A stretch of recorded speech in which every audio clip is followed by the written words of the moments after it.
রাসূলুল্লাহ সাল্লাল্লাহু আলাইহি ওয়াসাল্লামের সাহাবী হযরত আনাস রাদিয়াল্লাহু তাআলা আনহু হাদিসটা বর্ণনা করেন। সবাই দিলের কানটা একটু লাগায় দেবেন, সবাই জমে বসে কথাগুলো শুনবেন, আমলে নিয়তে কথাগুলো শুনবেন। কেমন ছিলেন নবীজির বিবিদের পর্দা, আর আমাদের মা বোনদের পর্দার কি অবস্থা? রাসূলুল্লাহ সাল্লাল্লাহু আলাইহি ওয়াসাল্লামের সাহাবী হযরত আনাস রাদিয়াল্লাহু তাআলা আনহু বলেন, নবীজি যখন খায়বারে যান, মদিনা এবং খায়বারের মাঝখানে সময় নবীজি 3 দিন তার সফরকে বিরত রেখেছিলেন। কারণ ওই সময় নবীজি আমাদের আম্মা জান হযরত সাফিয়া রাদিয়াল্লাহু তাআলা আনহাকে বিবাহ করেছেন। হযরত সাফিয়া রাদিয়াল্লাহু তাআলা আনহা যিনি ছিলেন একজন ইহুদি লিডারের কন্যা, একজন ইহুদি লিডারের কন্যা ছিলেন সাফিয়া রাদিয়াল্লাহু তাআলা আনহা।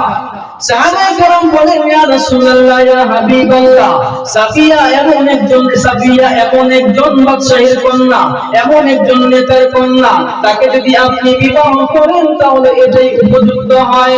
নবীজি বলেন, তোমরা কি চাও আমি সাফিয়াকে বিবাহ করি? সাহাবায়ে কেরাম বললেন, হ্যাঁ, আপনি সাফিয়াকে বিবাহ করেন। নবীজি খায়বার এবং মদিনার মধ্যবর্তী সময়ে তখন সাফিয়া রাদিয়াল্লাহু তাআলা আনহাকে বিবাহ করলেন। যখন সাফিয়া রাদিয়াল্লাহু তাআলা আনহাকে বিবাহ করলেন, 3 দিন নবীজি সফর বিরত রাখলেন।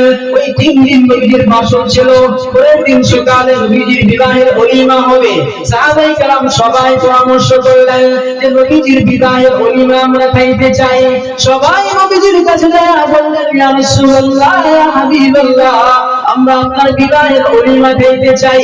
কারণ এত বড় একজন মহান ব্যক্তি, দুনিয়ার জমিনের সবচেয়ে বড় ব্যক্তি, এই ব্যক্তির বিবাহের ওলিমা খাওয়া তো একটা বড় সুখের বিষয়, আনন্দের বিষয়। ইয়া রাসূলুল্লাহ, আমরা আপনার বিবাহের ওলিমা খাইতে চাই। নবীজি বললেন, ঠিক আছে, পরের দিন ওলিমার আয়োজন করো। ওই সময় সাধারণত ওলিমা হইতো, ওই সময় সাধারণত দাওয়াত খাওয়ানো হইতো রুটি আর গোশত দিয়া।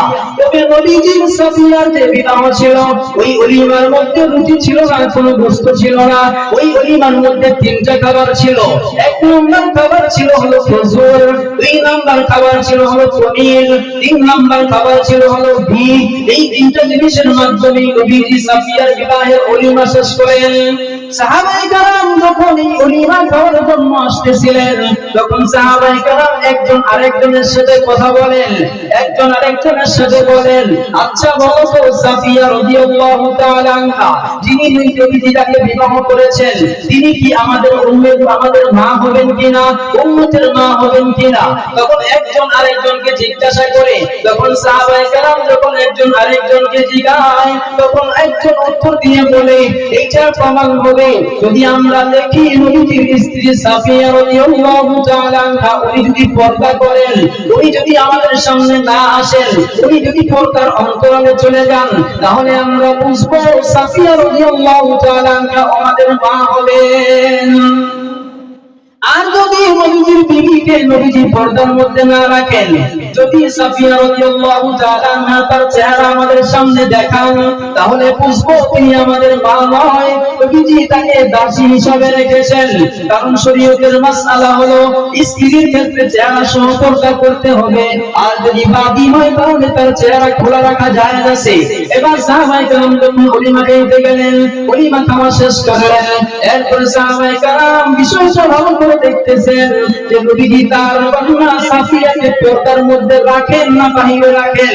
সাহাবায়ে কেরাম দেখলেন নবীজি তার যে স্ত্রী সাফিয়া রাদিয়াল্লাহু তাআলা আনহা তাকে উঠে পিছনে বসাইলেন এবং তার জন্য পর্দার ব্যবস্থা করে দিলেন। এখান থেকে প্রমাণ হয় যে চেহারাটা পর্দার অন্তর্ভুক্ত। চেহারা সারা কোনো পর্দা হবে না, চেহারা ঢাকতে হবে। যদি আপনারা বুঝেন তো বলেন, মানুষ সবচেয়ে গুনাহ করে কোন জিনিসটা দেখা? মানুষের গুনাহ হয় সবচেয়ে চেহারা দেখা। কারণ একটা মানুষ আরেকটা মানুষের প্রতি যখনই আসক্ত হয়, যখন ওই মানুষটা তার চেহারা দেখে, ওই মানুষটা চেহারা দেখে তার প্রতি মহব্বত বেড়ে যায়, এরপরে সে আস্তে আস্তে তার সাথে গুনাহে লিপ্ত হয়। এই যে গুনাহের সূচনাটা হইল, এটা কিন্তু চেহারার মাধ্যমেই হয়েছে। এই জন্য চেহারা খোলা রেখে আপনি বাকি শরীর যদি দায়িত্ব রাখেন, তাহলে পর্দা আদায় হবে। বলেন, হবে? পর্দা আদায় হবে?